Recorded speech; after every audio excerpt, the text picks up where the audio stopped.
Hi everybody, welcome to another video. If you've ever done some research about headphones under 100, you may have noticed one of these peeking out right a bit from the others.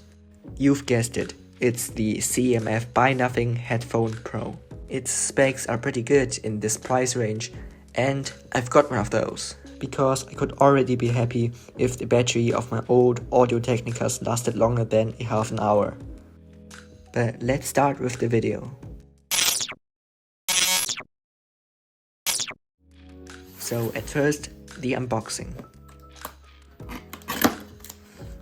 The first thing you can see is a QR code for downloading the app. And the headphones itself. Don't need this. First glance, the headphones look not bad.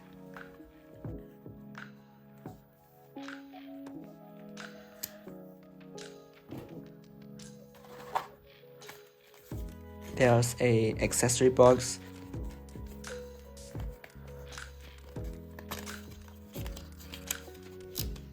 with a 3.5mm audio cable and a bag to put your headphones in.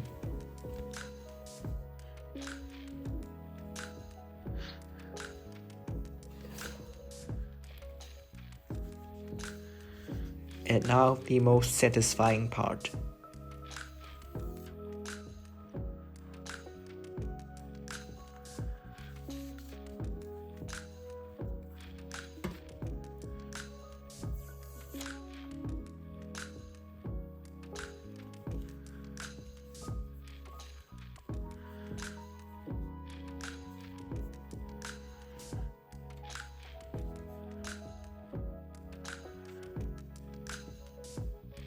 Let's continue with the specs and my personal thoughts.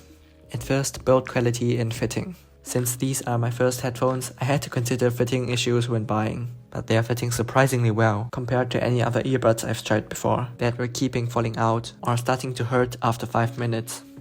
And they're pretty comfortable as well. You can extend the cup and rotate them, what's pretty useful when you want to hang them on your neck. Both the head strap and the ear cups have memory foam, so no problem for people who wear glasses like me. The ear cup is pretty spacey as well. The clamp tension is perfect for a head a bit bigger than average like me, but it could still come loose while intense moving. Another feature is that you can twist off the ear cups and change it into some different colored.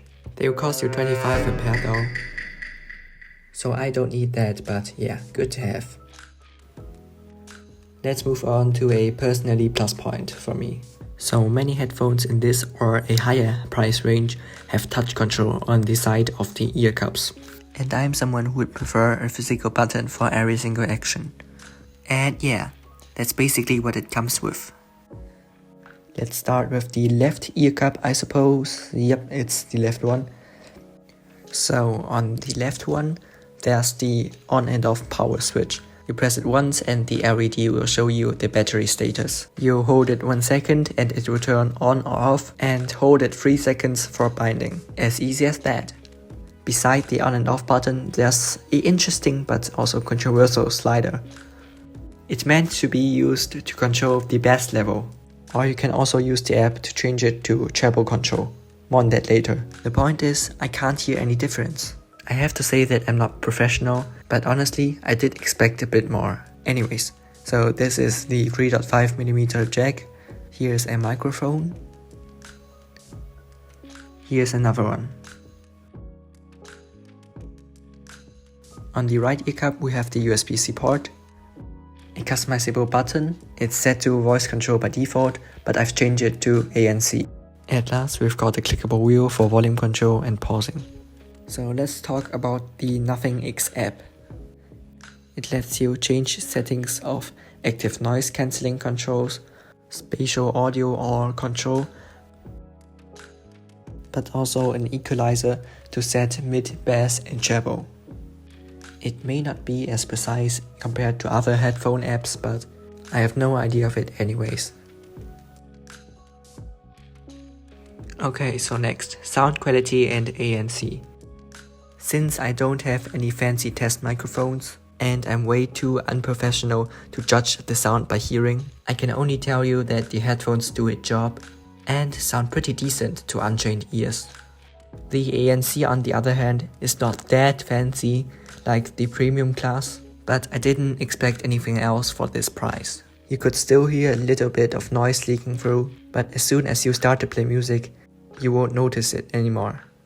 The clearance or pass-through mode works surprisingly well. Sometimes I can even hear better than without headphones. Let's continue with the features and specs. The headphone has 40mm drivers that go from 20Hz to 20kHz. It supports Bluetooth connection and a 3.5mm cable. And it even supports LDAC with some Android devices. It can also pair with 2 devices at the same time. They are even water and dust resistant with a rating of IPX2. The headphones also have microphones built in for phone calls. And this is the quality of it. Yeah, not that well, but it works. And now what I think is the point what's speaking out the most, the battery life. The battery lasts an impressive 100 hours and 50 hours with ANC turned on. I've already intensively used it for 3 days and the battery only dropped like 30%. There's still one feature though that I'm missing, and it's wearing detection. So I need to pause them manually every time I want to take my headphones off. To round it up, I think this is one of the headphones with the greatest value under 100, if not the best value overall. The sound quality should satisfy the most people, and the ANC is enough for daily use. It has an incredible battery life and physical buttons that I love. There are some small flaws, but they are totally forgivable considering the price. So would I recommend them to you? Yes. That was the video, I hope you enjoyed, and now it's time for me to edit it with my new headphones.